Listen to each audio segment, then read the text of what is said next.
right. So we're here for a course on database and SQL fundamentals. I'm Marc Snel. I work as a business intelligence consultant at Cmotions, which is a Dutch company specialized in all kinds of data-related consulting. So one of our specializations is business intelligence. And of course, SQL is one of the main ways of talking to databases and working with data. Therefore, I know quite a bit on SQL. I also give lectures on Power BI and stuff like that. So I like doing that. I like sharing a bit of the knowledge that I have with you guys today and in other sessions for my work as well. I think today we have several goals. I would like to discuss the concepts of data and SQL. It will be mainly focused on SQL itself, so the actual language. So how to program in SQL, and it's a fundamentals course. So it really will be the basics of SQL, just to get you started, and hopefully you'll be enthusiastic and make it more advanced later on. Combining data. So previously I shared two simple Excel files with you, which we will start combining as well. Of course, once you get more advanced, you will be combining more different sources, but we'll keep it simple today. SQL functions, really some basic functions, and something on aggregating data. The agenda is this short introduction, of course, and I would like to start with this short little quiz on SQL, just to get an idea of the knowledge that you have. So I already see Marta has shared a first question. So what does SQL stand for? And you have three options. And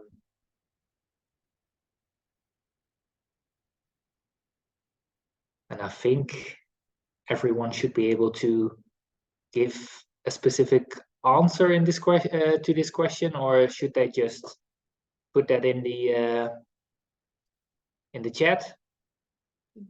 If everyone clicks on the poll button on your in Zoom, you should be able to see the questions. Do you guys see that? The polls? Where can we find the poll button?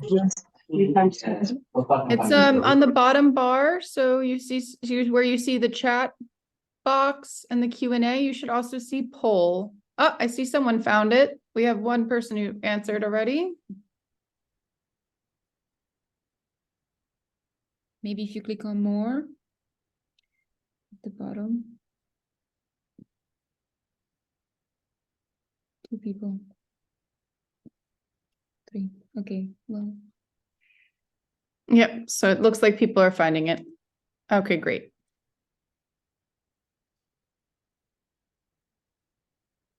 And it looks like the ones who are finding it are also answering it, the first question, in the same way. So what does SQL stand for?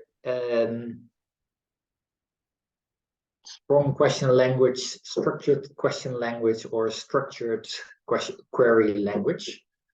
And I see 12 answers, and they are all saying that it should be structured query language. And one now says structured question language, but indeed the correct answer is structured query language. And then if we go to the second question, we have an example of a database question that you might have. So in SQL, how do you select a column named first name from a table named persons? So you might have a table in your database called persons, which will have all information from persons in your organization or clients or whatever, and a column named first name, which will probably have all the first names of those clients or colleagues or whatever. And indeed, the way to select that data from this table is answer B, select first name from persons. So I can also imagine that you would say select persons dot first name or extract first name from persons. It's just a matter of knowing the language, basically. And in SQL, which has different dialects as well, so it can be a little bit different from dialect to dialect. I will not focus that on in today's course, but if you use something else than the SSMS that we're using today, it might be a little bit different, but most of it will be the same. So we have select, which is well, the part where you tell SQL the columns that you would like to select, and then you have from, which you can use to tell SQL from which source you would like to select it. So most of you already knew that. Then the third question, with SQL, how do you select all the records from a table named persons where the value of the column first name is Peter? So again, several options.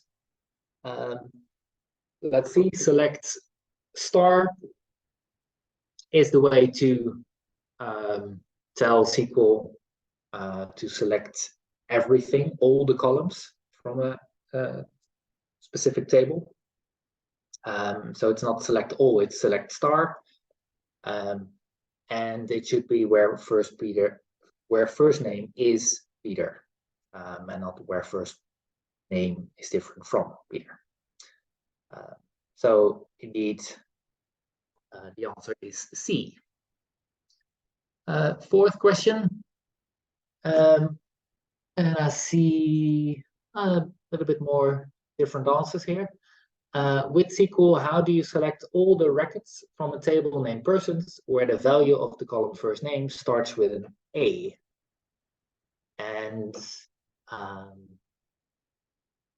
in fact, not sure whether I can. Yes, all right. I can see the actual answers. So indeed, it's again select star from persons where, and then you can either say first name like a percentage, or where first name is percentage a percentage, or first name like percentage a, or where first name is a. Well, indeed, it's not D where first name is a, because then you only get the records where the first name is exactly A, and you want all the first names that start with an A. And then you can use the like function and a percentage. Excuse me, sorry to interrupt, but I'm not able to follow because I cannot see the questions or the answers for already a few minutes. Thank you. All right. So Marta, can you see the polls questions that I'm seeing on my screen? and I'm sharing my screen, so I would assume that screen is actually visible. I think you should share the whole screen. Right now we only see your PowerPoint slide, but I'm not sure if the poll will show up because it's from the Zoom application. I will give it one try, just as a new share. So thanks for the And you get comments. screenshots. Let's see, share screen.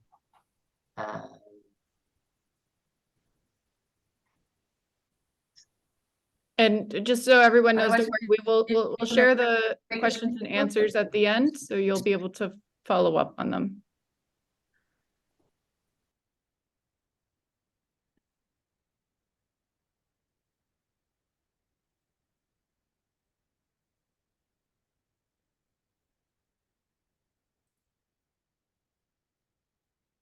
One sec.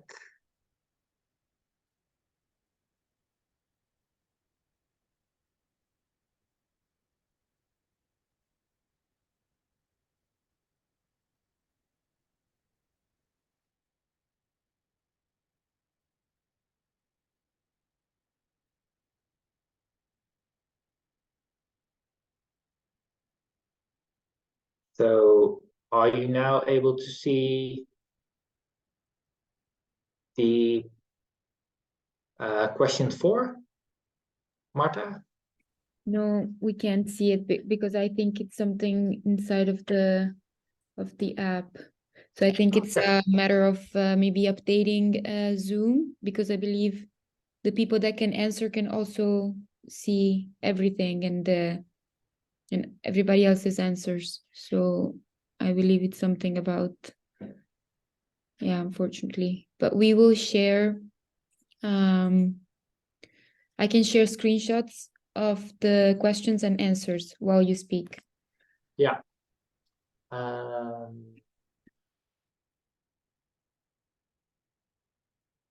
see. So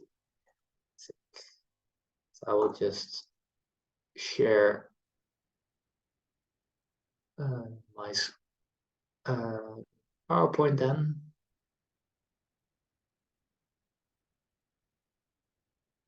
Which is visible now again, right? Yes, all right. So question 4, we want to select all the records where the first name starts with an A. You can use the like function there. So where first name like, and then the percentage sign. If you put a percentage before the A, you are selecting all the records where there are other letters in front of the A, but in this case we want the A at the start and then the percentage sign. So the correct answer is indeed A. Select star from persons where first name like a percentage. And I will also put these over here. So then at least you can see some of the questions again, like A, and the next one was question 5. With SQL, how can you return all the records from a table named persons sorted descending by first name?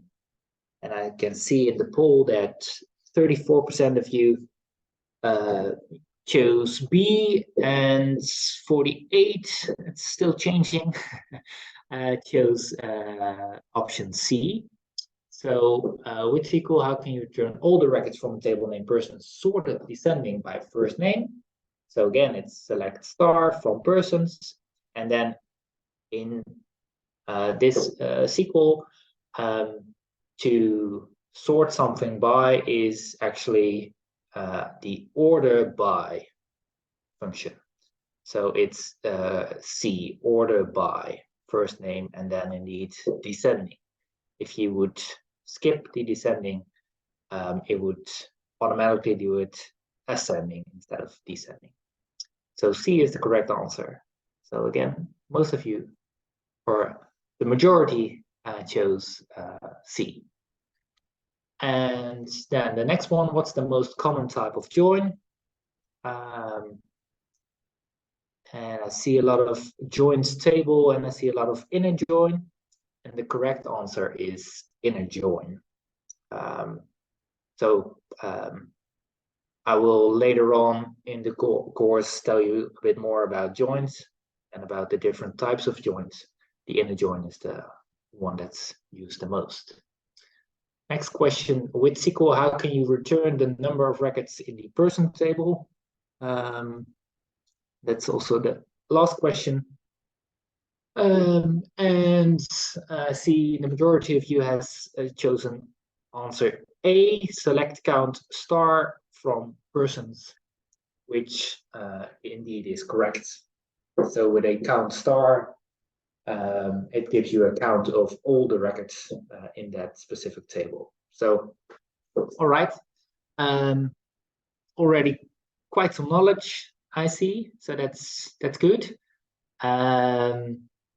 Also saw, of course, a lot of answers that were not correct. We will, in this course, basically have all these questions at the end of this course should be quite easy for you, because we will have that in the course in more detail. So prior to this course, I shared with you some instructions on installing SQL and in importing to Excel files, and we will use that data, which is data on the global acute food insecurity. And we will use that data just as an example of how to connect to that data and how to talk to that data. I will demo everything. If you haven't been able to import that data, that's perfectly fine. You can still follow along. If you have imported it, I've also shared the slides with you in advance. You can find all the queries in there, and otherwise you can also type along, of course, to see whether you can actually retrieve the same data, the same information as I will do in the demo.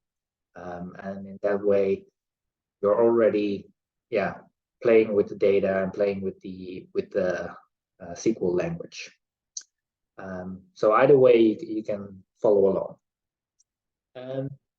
We have data, as I said, on the food insecurity in a lot of countries, and another table where we have the country population in 2020 and some other information on that specific country, and a bit on databases. You want to, in this case, we have a really simplistic ERD, entity relationship diagram, because it's just this IPC global database and this population database, and they are linked together. And that's the whole idea of a entity relationship diagram, is that it shows the relationships of different tables stored in a database. And that can be really complex. Of course, there can be a lot of tables, and those tables will have specific columns and keys that relate to other tables. So in this case, it's really simple. We have country code in the population table, and we have country code in the IPC global table. And we can use that country code to retrieve or to combine those two tables. And in SQL, you can use primary keys and foreign keys, and that's all a bit more advanced if you really want to dive into that. But the basic concept is just that you can use those keys to be able to connect the data from different tables together. If there are any questions, by the way, in the meantime, indeed, put them in the chat, and I'll try to answer them. So you downloaded SQL Server Management Studio, SSMS, and on the screen you see a snapshot or screenshot of this environment, this software, where I already placed a select top 1,000 on this population table, and just to tell you something about how this software looks. You have here on the top, you have a lot of options, and a few of the more important options I will show. So the new query button, that will just get you to an empty an empty query page where you can type in a new query. As simple as that. So then that will just be empty and you can start typing there. You can also, just by right-clicking a certain table, so here on the left hand you see all these tables. So we have IPC Global and we have Population 2020, and you can just right-click it, and one of the options will be selected top 1,000. So that's an easy, quick way to just see what kind of data do I actually have in this table. So if you select or right-click the Population 2020 table and you select top 1,000, then this will be the results. It will give you a screen on the right where it gives you the actual query. So select top 1,000, then all the columns from this Population 2020 table, and it will give you the result. If you type a query yourself, you can execute this query by pressing the green button over here, or you can use F5 and it will execute the query. The results can be exported as well. So you can just right-click on the result and you can export everything, or a specific, well, you can export the results, but you can also copy certain parts of the result. Save as. So if you have specific queries that you would like to use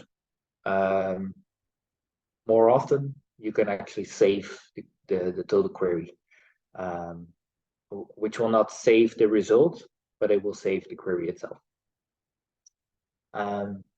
And here on the left, as you can see the tables, but if you open up the Population 2020 table, for example, it gives you columns and keys and constraints, etc.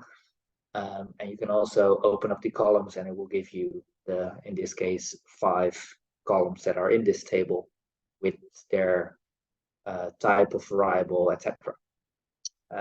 So I think that's a bit on the screen that you're actually looking at, just the basics. And then I would like to just dive into the actual language.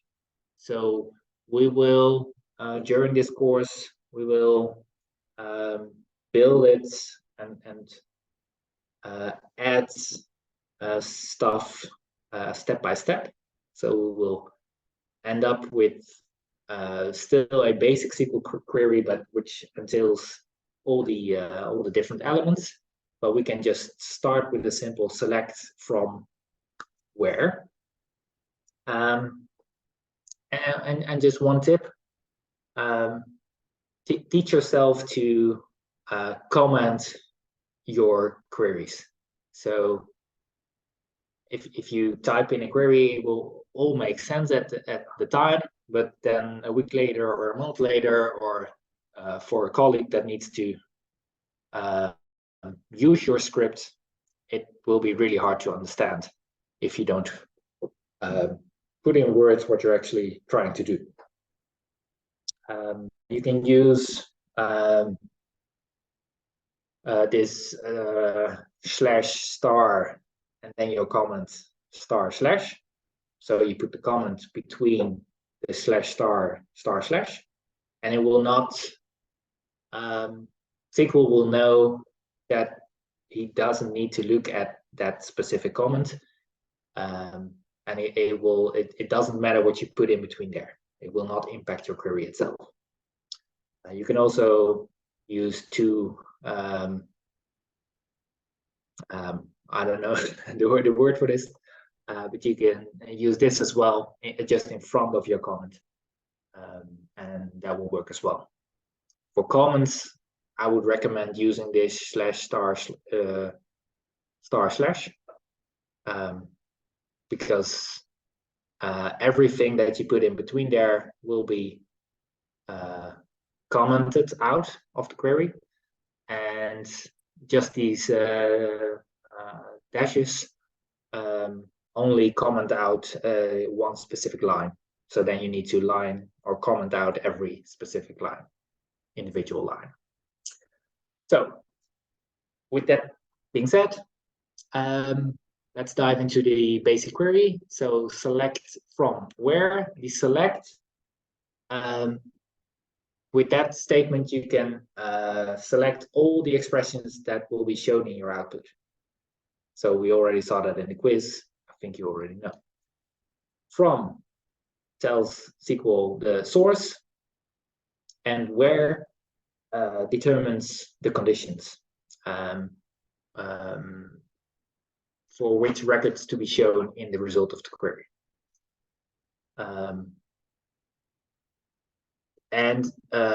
For that source, you need to not just state the table name, but you should also name the database, the owner of the table, which in this case is DBO, database owner, and then the table name. So database dot owner DBO dot table name. That's the structure that you should use, because otherwise it works sometimes, but sometimes he doesn't really understand to which database he should be referring to. Okay. One more thing. If you have this from statement, and sometimes the name of your source is really long, and you can use an alias, just like one letter or two letters or something, behind that source, and then SQL knows, okay, when he says, in this case, I, he means that specific data source. So select I.country code. He knows that this country code is coming from this IPC global database, which in this case is already obvious, but later on we will join to the other table as well, and then it can become complicated. So just be aware that you can use this alias to make life easier.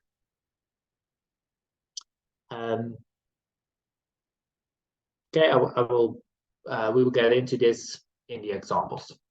So I will just demo some stuff,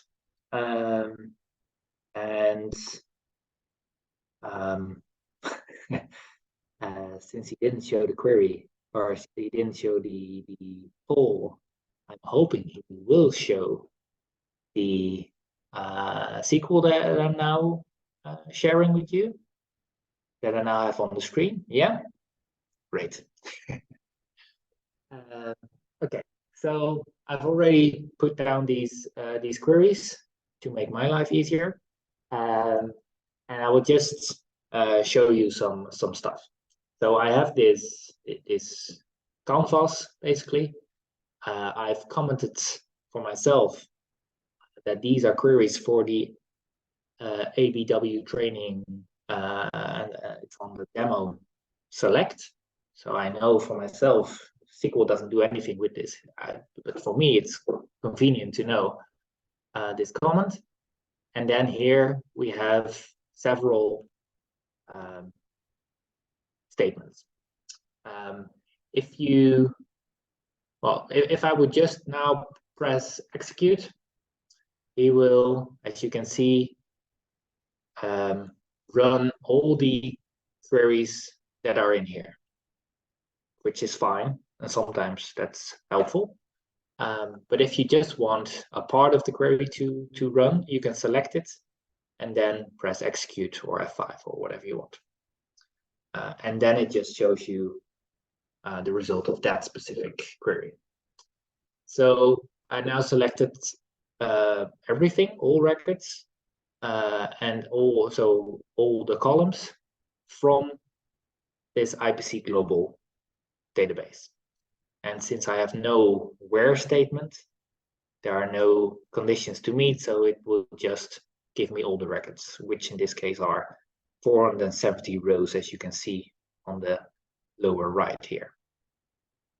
And you can see it has a date of analysis, a country code, a validity period, a phase, and number of people. Perhaps you've already taken a look at the Excel file that I shared. This will be the data in there. And what it gives us is a country code. So we've got Afghanistan here, and we've got a validity period. So we've got a current period and a projected period for each country. And then it gives us the number of people that are within that validity period in a certain phase. I don't know the exact official details of this database, but my assumption is that this phase means something like how acute their hunger phase is, basically. So my assumption is that phase 5 is really bad, and you don't want to be in there, and phase 1 is less bad, basically. But for the aim, the goal of this course, it doesn't really matter what the data really tells us. We just need to, we can work with this to practice. So if I want just a couple of these columns, I could say, for example, if I want the country code and the phase, I can just tell them, okay, give me the country code and the phase, and then you can see in the result that the other columns are skipped. What you also see is that Afghanistan 1 is here twice. So on row 6 and row 1, the result is the same, which makes sense because we have a record with phase 1 Afghanistan for the current and the projected future period. If we want to remove those doubles, basically, we can use a distinct function. So now we have, for each country, just 5 records. Phase 1, 2, 3, 4, 5. And then the next country is there. So that's on the use of distinct in this case. I mentioned the use of aliases for the source, but you can also use it for renaming columns. So we can say country code as country and phase as category, for example, and then the result will show country and category. So that's something you can do as well. The top 5, if we just want to see the top 5 rows from, in this case, the population table, we can do that by select top 5 star. So that will give us the top 5 records and all the columns. So that's a simple way of selecting just a part of the table that you're interested in. Okay, yeah. These things already discussed. So if I go back to the slide, then the next one is where we dive into the where statement. So we now have seen quite some examples on the select and from. It's really, if you have that, that's the basic. And then you want to add some conditions. So here we have one where we say, okay, I just want to see the records for Afghanistan and only for the periods current. And there are multiple ways to do that. This is one of them. As you can see, I've said country code is AFG because that's the country code for Afghanistan. And I said validity period like CUR percentage, which we also saw in the quiz with names starting with an A. I could have also said, instead of like cur, I could have said is current. I think that works as well. I'm entirely sure. Yeah, because indeed I've exactly, and I could have also done, instead of typing it myself, I could have just copied this and putting it here. So if, for example, you have done this, so I only run the blue part, and then I remember, oh, I just want the current. I can just say, okay, copy this, and then say that the validity period should be current. I can also use or in my statement. So I can say country code is Afghanistan or country code is AGO. So the or can be used in here. We can also say combination of and or, where we say the country code should be AFG and the phase should be either 1 or 2. And as you can see, I put these in between brackets because I only want Afghanistan, so that's a condition to meet, and I would like the phase to be in 1 or 2. And there are other ways to do that. So if I would comment out this part and instead use this,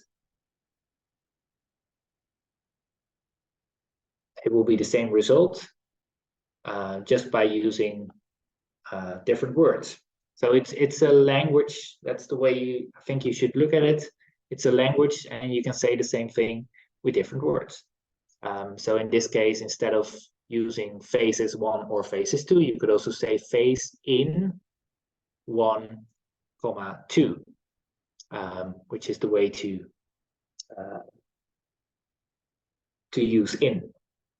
And we could also say, no, we want it like this, where we say phase is equal or lower than 2, which will again give us the same result, because we already know that the data has 1, 2, 3, 4, and 5 as phases. So 1 and 2 is the same result.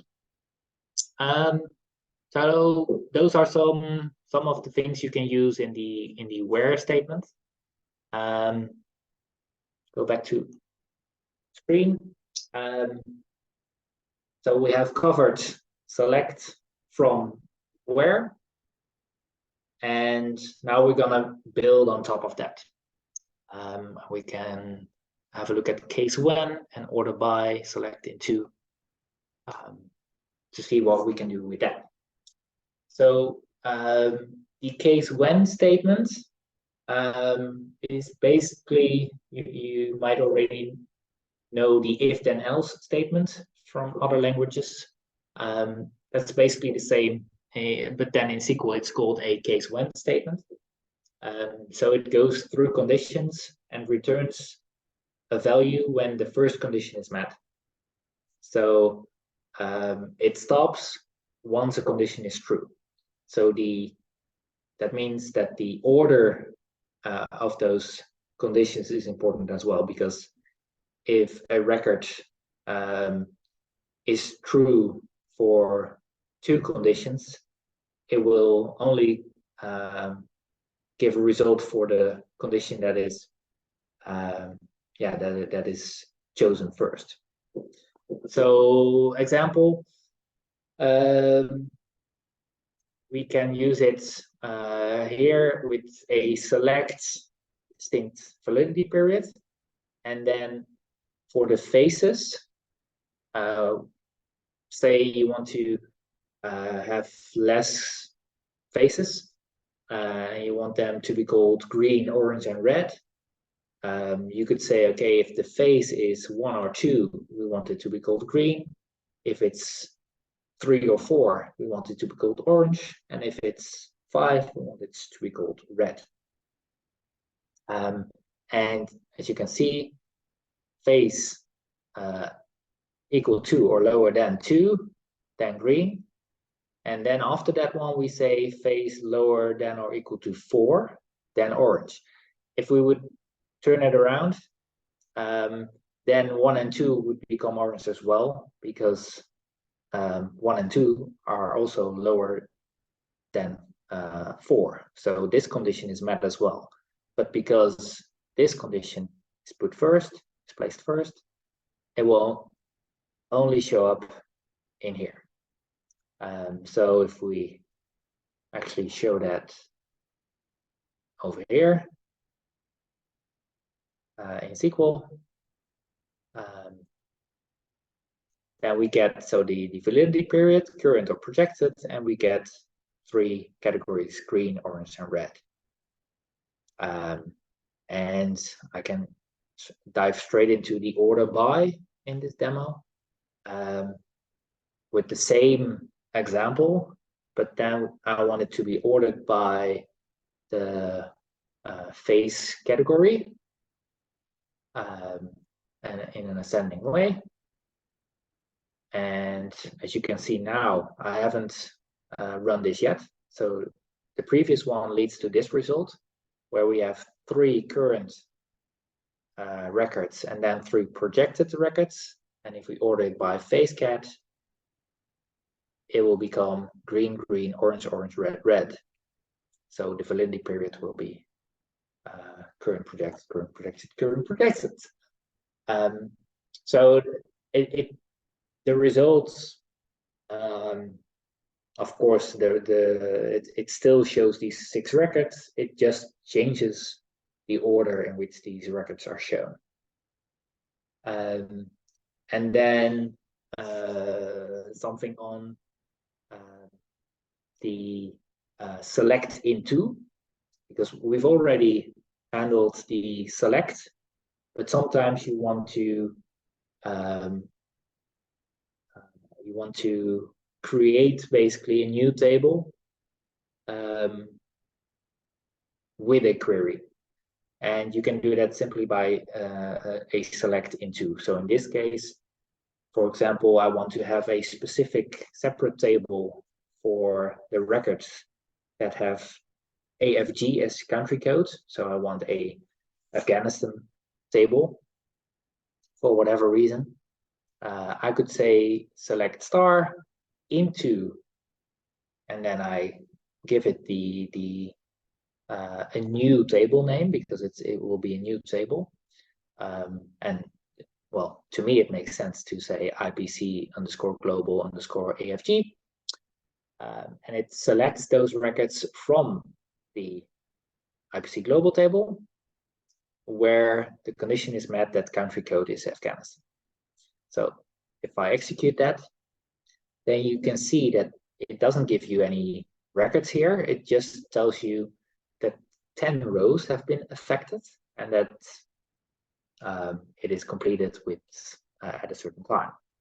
And then if I select these tables and I refresh the environment, it should give me this new Afghanistan table. So if I would select the top 1,000, of course it has only 10 records. So it will give me those 10 records where the country code is Afghanistan.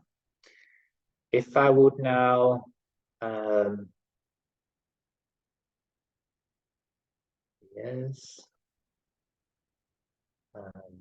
if I would now run this again, it will give me an error because there's already an object named IPC Global AFG in the database. So this table already exists, and therefore I cannot select into.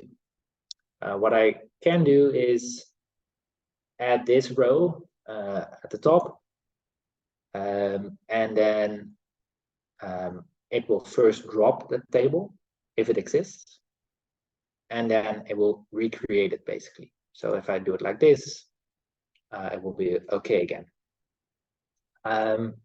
And you might use this if you, I don't know, if you have a situation where you need this Afghanistan table, but you want to make sure that you have up-to-date information from the original table, then you can run this query from time to time to have this Afghanistan table up to date.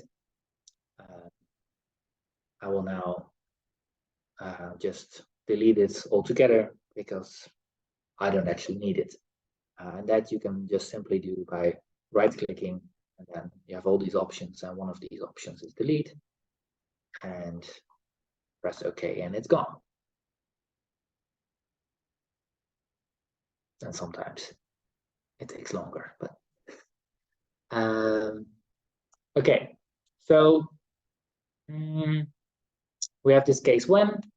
I already told you this tip to make sure that the order of the conditions is correct, because that does have an impact. The order by, remember, ascending is the default, so it's not required to actually write that down. It might help for you and others to understand that you've done that on purpose, but it's not necessary.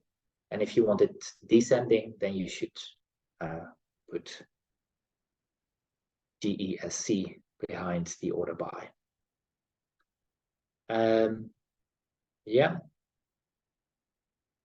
And selecting two with that as well. Yeah. So we've already covered the select from where, selecting two, case when, and order by. And now we're gonna combine several tables. And I'm looking at the time as well. So I will focus on the not on the union, which is just basically placing two tables with the same data or the same columns and combine that into one table. The more interesting one is a join, where you combine two different tables based on a certain key.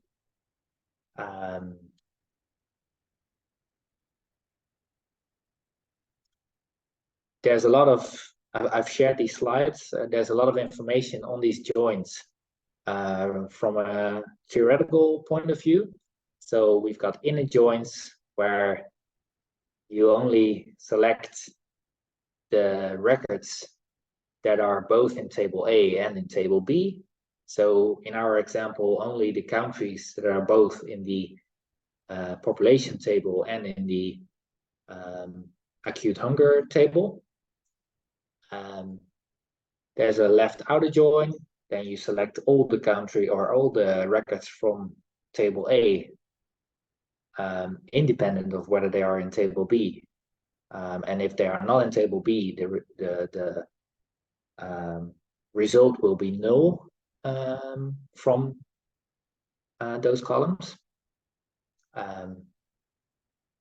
There are other joins as well, which you can read about in these slides, but which you hardly ever use. So it's either inner join or left join. Even a bit more, but really it's not too important, I would say. And if you want to really work with that, have a look at the slides. But I think we should just see what it means with our data. So if we want to combine the data from the population table, so we have the country name, so not the country code, but the actual name, which might be convenient. We have the population for 2020 in there, and we want to combine that with, for example, the validity period, the phase, and the number of people from this IPC global table. And we can select indeed those columns from this population table, and then inner join with the IPC global table on the country code. So we say the country code in the population table, B, should be equal to the country code in the IPC global table, I. Then it will actually give us Afghanistan, its population in 2020, the validity period, etc. So it now has these two tables combined. And as you can see, the information on the population table is repeated, basically. So this 39 million people are shown in every row. So that's the basic inner join. The union I will skip.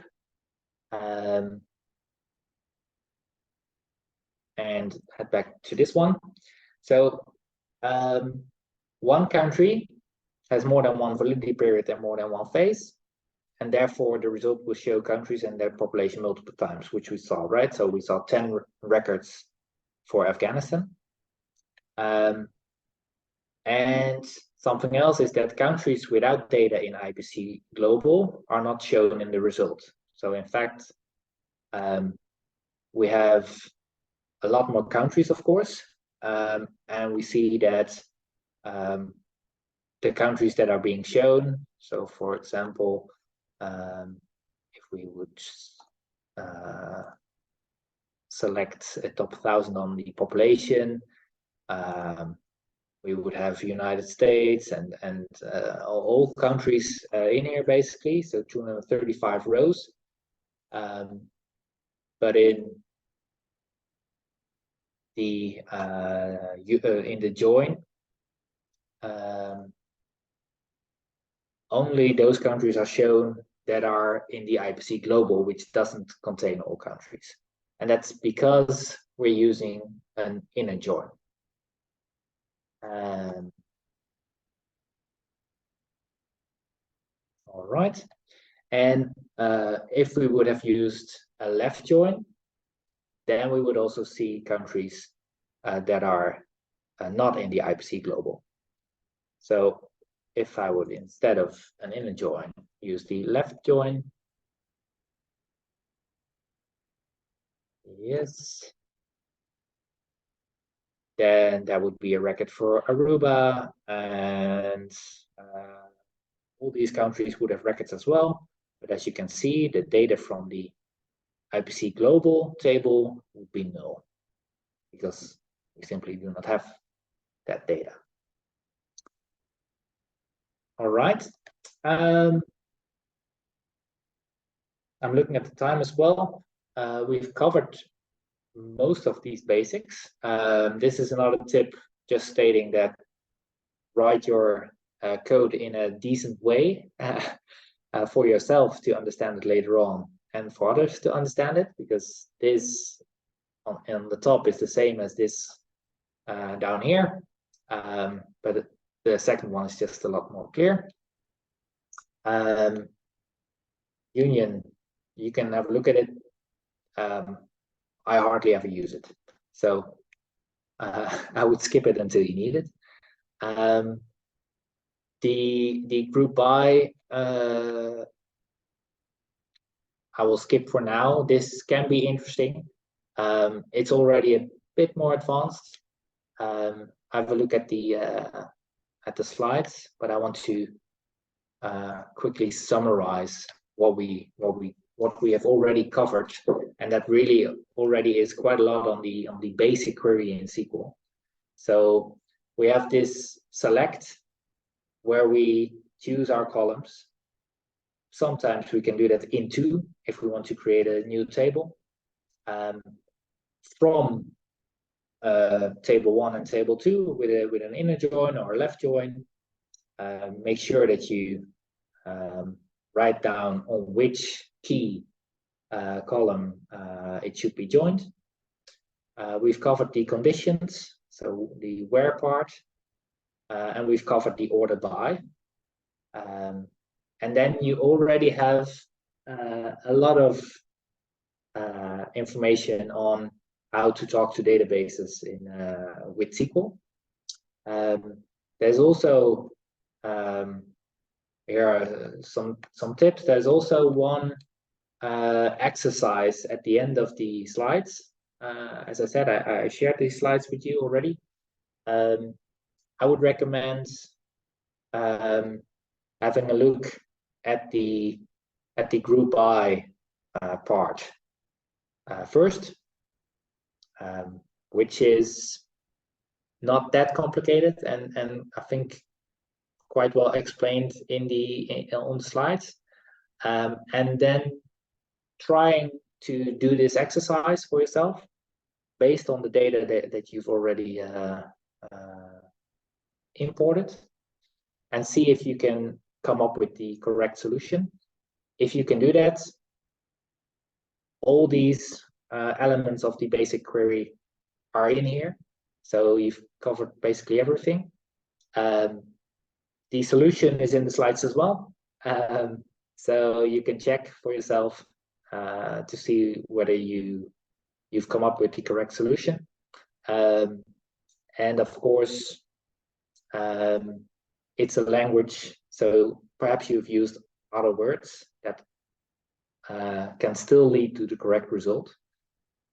So have a look at the result as well, the actual records that are being shown, and compare that to the records that this solution gives you. Questions or comments or anything?